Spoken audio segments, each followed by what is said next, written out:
Bonsoir à tous, bienvenue sur Monaco Info pour une nouvelle édition. Voici les titres de votre journal. Le Forum Monaco pour l'emploi de retour, il aura lieu le 16 février prochain avec un format élargi. Le concept reste inchangé. Faire se rencontrer sur une seule journée acteurs de l'économie monégasque et candidats à l'emploi et ainsi valoriser l'emploi dans les secteurs d'activité de la Principauté. Le ministre des Affaires sociales et de la Santé, Christophe Robineau, est notre invité dans quelques instants. Nous parlerons du Nouvel An chinois dans ce JT. Il sera célébré le 10 février prochain et sera marqué par l'entrée dans l'année du dragon de bois. Coup de projecteur sur zéro cliché dans nos métiers, un concours pour affirmer l'égalité filles-garçons et lutter contre les stéréotypes dans le monde professionnel. Et puis le chœur de l'opéra offre un concert unique en présentant sur scène un requiem allemand de Brahms. Reportage à retrouver à la fin de ce JT.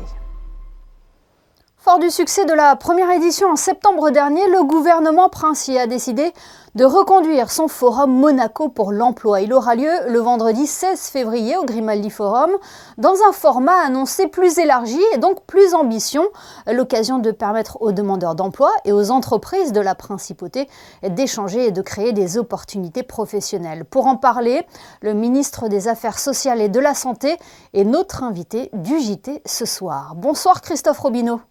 Bonsoir Émilie. Cela vous paraissait évident d'organiser une suite à ce forum de l'emploi en Principauté après le succès de la première édition ? Cela me paraissait en tout cas répondre à un besoin évident. Le succès de la première édition a souligné les attentes et les besoins tant des employeurs que des candidats à venir sur finalement une manifestation qui leur permet d'avoir accès et à l'emploi et à toutes les explications, questions qu'ils auraient à poser à tous les représentants de l'administration et des caisses sociales. Donc je crois que oui, ça nous paraissait évident qu'il fallait renouveler cet événement. Oui, les chiffres évoqués, 3650 visiteurs, 180 employeurs représentés, des embauches avaient été conclues aussi à l'issue de ce forum.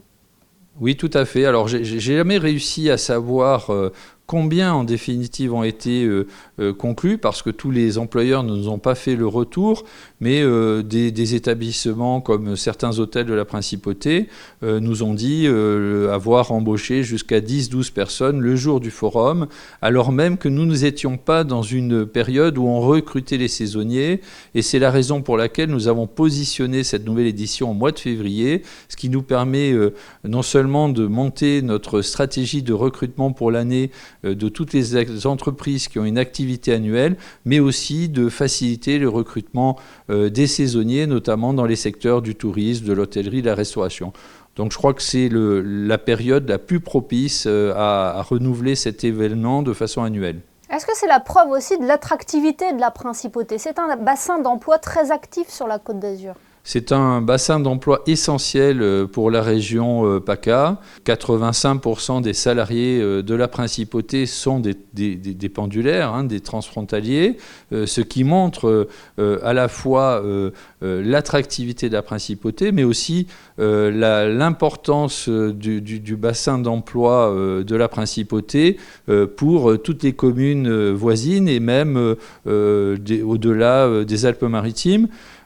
Sur la première édition du forum, j'ai rencontré des candidats à emploi qui venaient de Paris, de Belgique, et qui, ayant entendu parler de ce forum, ont fait la démarche de se déplacer pour venir candidater, en tout cas explorer les possibilités d'un emploi sur Monaco.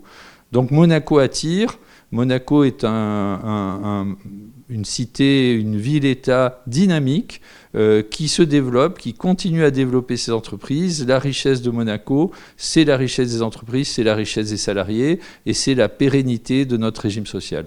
C'est pour cela que pour cette deuxième édition qui aura lieu donc le 16 février au Grimaldi Forum, le gouvernement princier voit plus grand. Le gouvernement princier tire les leçons de ses expériences. Je me suis personnellement promené toute la journée de la première édition du forum.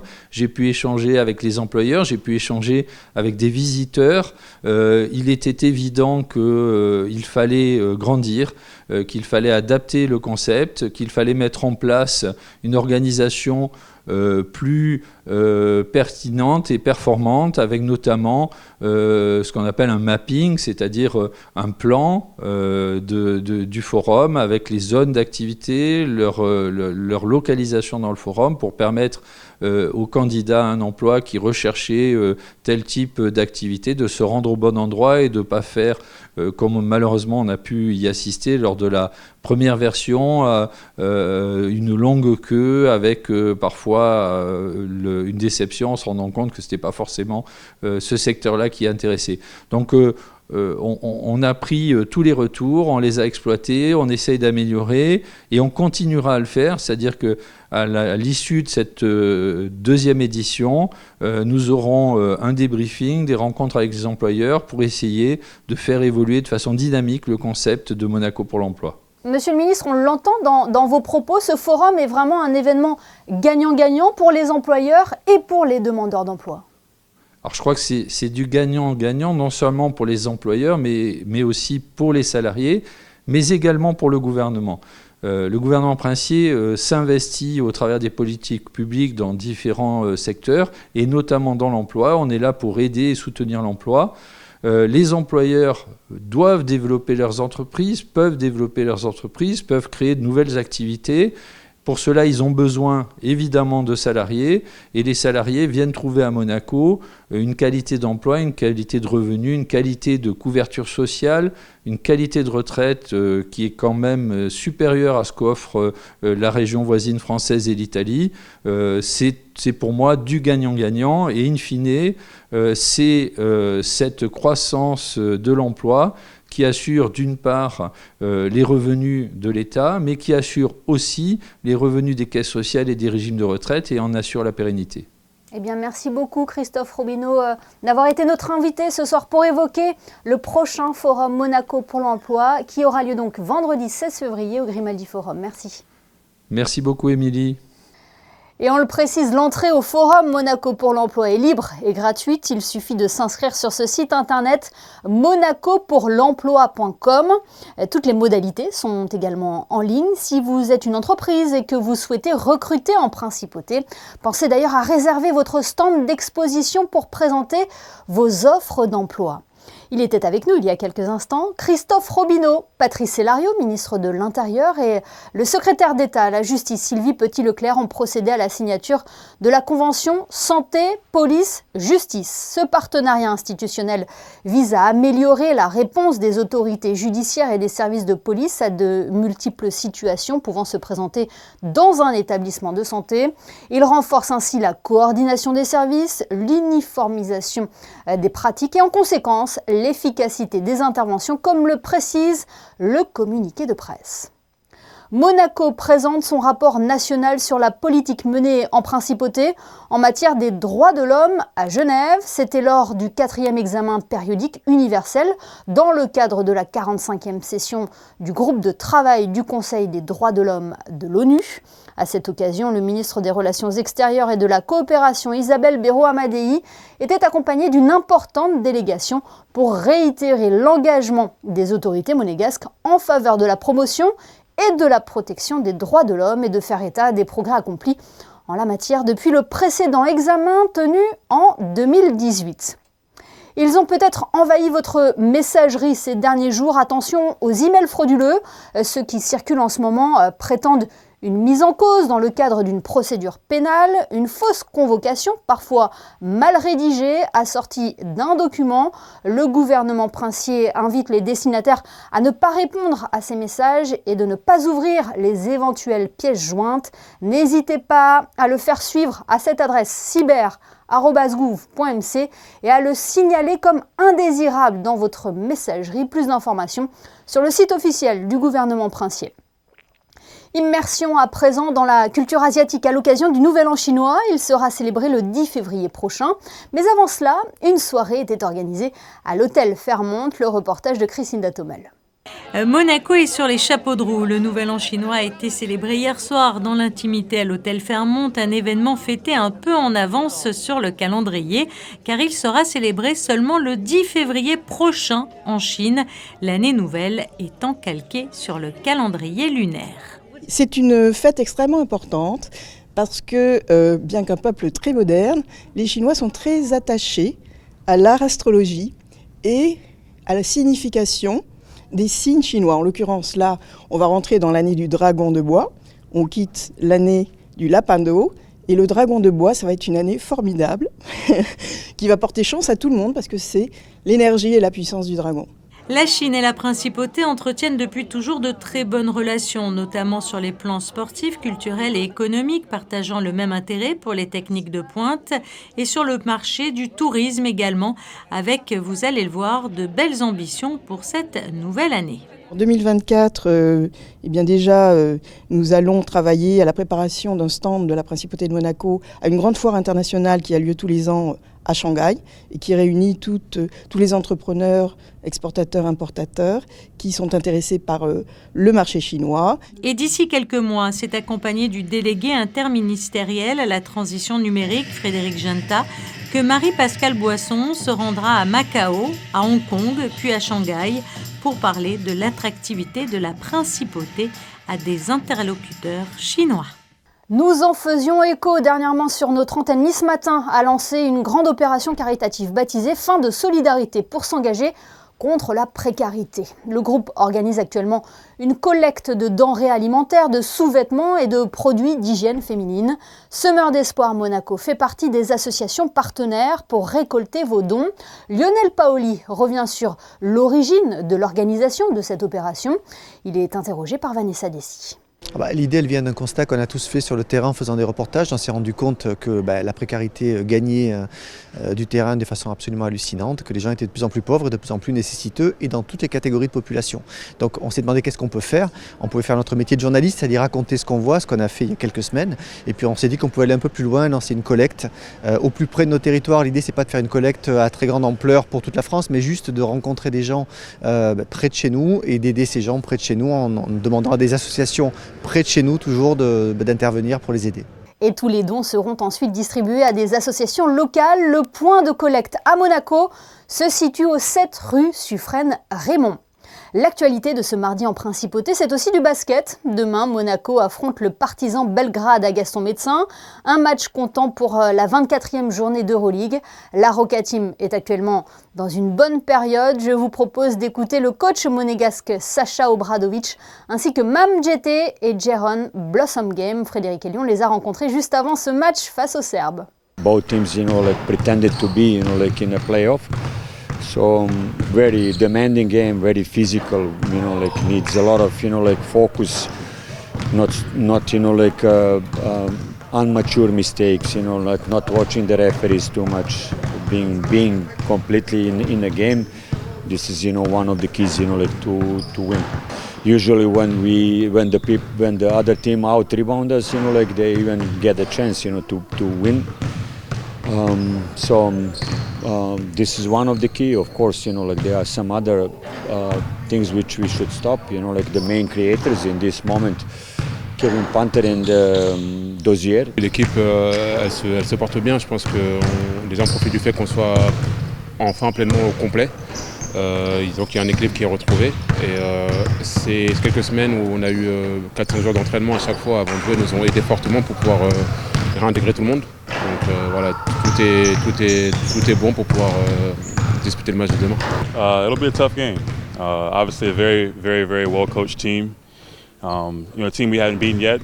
And I think a lot of the guys point back to the game in Belgrade this year, where it's a pretty emotional game for us. So we want to keep building on what we're doing. I think looking at that game last week in Ephes was a very difficult game, but we showed our character and who we are. I think a lot of people forget that we're a Final Four team and we have a lot of experience on this team, so you can't count us out. So I think it'll be a really good game tomorrow. Coup de projecteur à présent sur ce concours qui tend à faire réfléchir aux enjeux de l'égalité filles-garçons et qui aborde la question des stéréotypes sexistes. Son nom, Zéro cliché pour nos métiers. Des élèves de la Principauté y ont participé. Fabien Bonilla a assisté à la remise des prix qui a eu lieu au lycée Régnier 3. Et oui, en 2024, certains clichés, certaines représentations persistent. Être électricien n'est pas un métier pour les femmes, pompier non plus et encore moins dans le secteur du bâtiment. ces clichés sont complètement faux. Et pourtant, ils s'accrochent tels des poux à des cheveux. Eh bien, pour contrer ces idées reçues, la DENJS a lancé un concours au printemps dernier destiné aux élèves des collèges de 4e et 3e ainsi qu'aux lycéens de la Principauté. Cette première édition est partie du constat que certaines filières de formation en Principauté sont délaissées par la gente féminine. On a voulu justement montrer que nous essayons de gommer les différences entre les garçons et les filles. Et ça se fait depuis l'école maternelle. Toutes les filles sont autant de qualités intellectuelles et professionnelles que les garçons. Et donc il faut lutter contre les tabous, comme quoi les filles ne sont pas capables de faire les mêmes études que les garçons, qu'elles sont moins manuelles, qu'elles sont moins adroites, qu'elles sont moins résistantes. Je pense qu'aujourd'hui, il faut vraiment enlever cette image qui est complètement erronée. Donc là, il faut lutter contre ces tabous. Et je dois dire qu'on a d'excellentes femmes architectes, comme on a d'excellentes femmes ingénieures, des femmes qui sont chauffeurs d'autobus, des femmes qui sont électriciennes. Et ça, il faut le savoir. Parce que limiter l'image de la femme, tu seras, ma chérie, hôtesse de l'air, secrétaire, esthéticienne ou masseuse, il faut quand même dépasser ce cliché. Les participants à ce concours ont dû présenter des vidéos réalisées en dehors du temps scolaire, sur leur temps libre. 45 vidéos ont été envoyées, 20 ont été retenues, environ 80 élèves ont participé à ce concours. Et jeudi soir, les membres du jury, les élèves primés, leurs professeurs, les chefs d'établissement, mais également les professionnels qui ont été interviewés, se sont retrouvés pour la remise des prix, répartis en 4 catégories, plus un prix spécial. Les thèmes abordés, les métiers de l'hôtellerie, de la restauration, l'ingénierie, l'électricité ou encore par exemple les métiers du bâtiment. Des filiales jusqu'à présent souvent désertées par les femmes. On a suscité la créativité des élèves qui n'y connaissaient rien en audiovisuel. Donc à la fois, j'ai remarqué que des élèves avaient vraiment des talents de grande éloquence. Des élèves s'exprimaient extrêmement bien. Ils ont fait des recherches, ils ont travaillé leurs questions, elles étaient pertinentes, rigoureuses. Parfois, elles n'hésitaient pas de choquer même celui ou celle qu'elles interviewaient. Et donc, j'ai beaucoup aimé leur spontanéité. C'est gentil, merci. Il s'agissait là de la première édition de Zéro cliché pour nos métiers. Et fort de son succès, une deuxième édition est déjà prévue. Après le cinéma de Beaulieu dimanche où ils ont présenté leur film Tralala, les frères Larieux, Arnaud et Jean-Marie étaient au Théâtre des Variétés lundi soir pour une masterclass de cinéma intitulée « Espèce d'espace », le reportage de Frédéric Hélion sur des images de Lionel Bernardi. Un grand-père cinéaste amateur, un oncle dans le monde du cinéma animalier, des sorties en montagne en famille. Les frères Larieux ont découvert le cinéma très tôt avec un vrai rapport à l'espace, une notion que l'on retrouve dans leur film aujourd'hui et qu'ils sont venus présenter au Théâtre des Variétés lundi soir à l'occasion d'une masterclass intitulée « Espèce d'espace ». Nos films sont réputés pour se passer en plein air, dans de grands espaces, avec des paysages, des acteurs devant le paysage. Enfin, il y a vraiment tout un rapport dans nos films entre l'acteur et le paysage, parfois même jusqu'à l'histoire que ça raconte. C'est est-ce que l'acteur et le personnage vont trouver leur place dans un paysage. Donc on s'est dit, commençons par cet axe-là. Notre désir, je pense, de cinéma vient principalement, au départ, sur le fait de filmer des paysages. Et c'est une vieille idée, est-ce qu'on met l'acteur pour mettre en valeur le paysage ou est-ce que c'est l'acteur ? Est-ce que c'est le paysage qui met en valeur l'acteur ? Mais ça regroupe aussi l'idée d'avoir été un peu, de renouveler le thème, on va dire, du film intimiste, parce qu'on a souvent, par ailleurs, notre thème, ça a souvent été le couple, les rapports amoureux, les rapports de désir. Mais encore une fois, au lieu de les tourner dans des chambres closes, on les a toujours tournés au grand air. Pendant cette masterclass organisée en partenariat avec la Fondation Prince-Pierre et l'Institut audiovisuel de Monaco, les frères Larieux ont échangé avec le critique de cinéma Jacques Kermabon avant une session de questions-réponses avec le public. Charles Aznavour aurait eu 100 ans cette année. Il avait donné son dernier concert sur la Côte d'Azur à Monaco. C'était en 2016 sur la scène de la Salle des Étoiles. Un hommage sera rendu à celui que l'on surnommait le Sinatra français au Théâtre des Variétés le vendredi 9 février par la compagnie musicale YG. Yveline Garnier y interprétera les plus grands succès de l'artiste. Musique toujours, mais dans un tout autre style, avec la mise à l'honneur du chœur de l'opéra, une volonté de Cecilia Bartoli quand elle a repris la direction de l'Opéra de Monte-Carlo. Après le Requiem de Verdi, c'est au tour d'un Requiem allemand de Brahms d'être présenté. Retour sur ce concert avec José Sacré et Lionel Bernardi.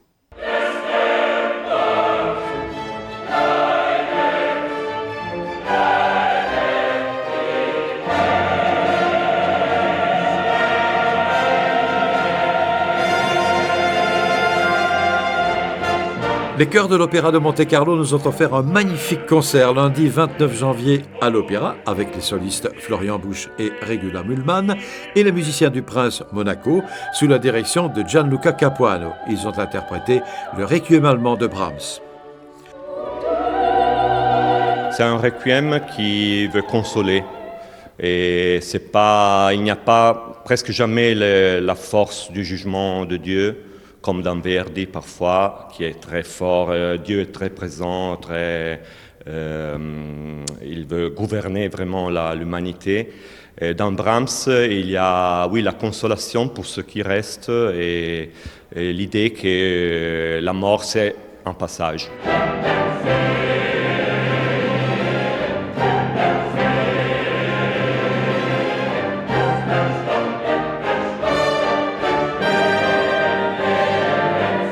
Le chœur est habitué surtout à chanter l'opéra ici à Monaco, mais il était très content de commencer à faire de la musique symphonique, dans ce cas de la musique religieuse qui demande beaucoup d'efforts au chœur et de précision et d'engagement en général.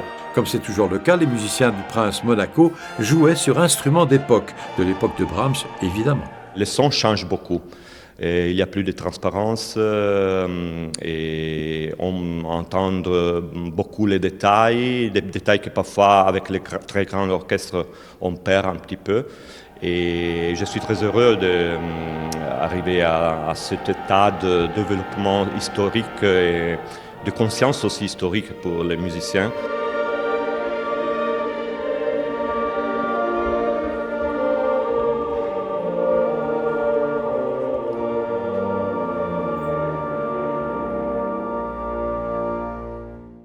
Jetons un coup d'œil à présent à vos prévisions météo. Bonsoir Christine Datomel, avez-vous de bonnes nouvelles à nous annoncer pour la journée de mercredi ?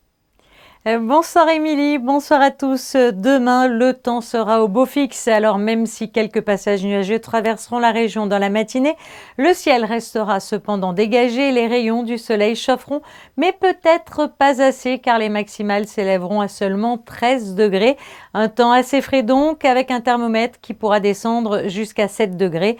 Demain, nous fêterons les Marcelles. Merci Christinda. Ce journal est à présent terminé, mais l'information continue sur nos réseaux sociaux et notre site internet. On fait un peu durer le beau temps ce soir avec les photos de Stéphane Dana et un mardi sous le soleil du côté du Larvoto. Excellente soirée à tous et à demain pour un nouveau JT sur Monaco Info.